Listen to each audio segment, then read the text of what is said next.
В столице республики прошла выставка графики и живописи немецкой художницы Ирины Гатиной-Абрусник. Вот уже более 25 лет уроженка Уфы проживает в Германии, но периодически навещает родную землю, представляя уфимцам свои творческие работы. Подробнее в материале Айгуль Усмановой.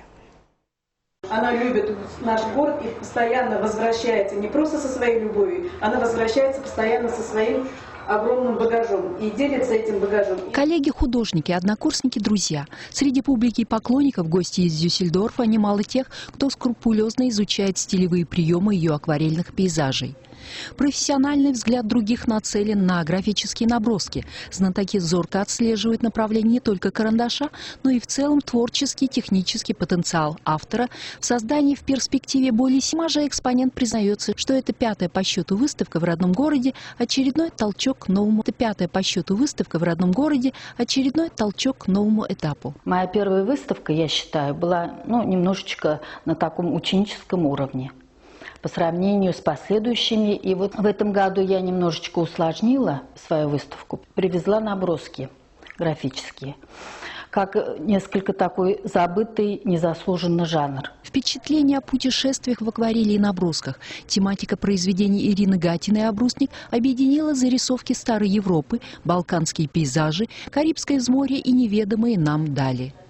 Особой теплотой отметили уфимцы акварельные работы Ирины.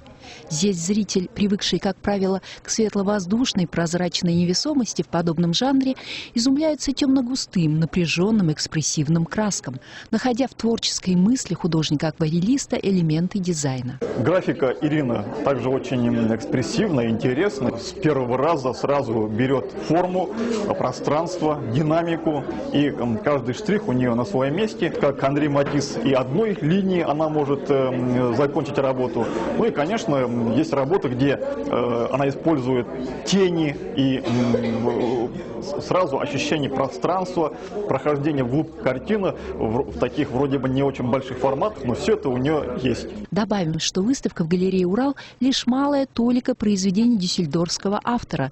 Добрая половина произведений нашей землячки Ирины Гатиной-Абрусник экспонируется ныне в Кургане. Айгуль Усманова, Дан Хамитов. Новости, Уфа.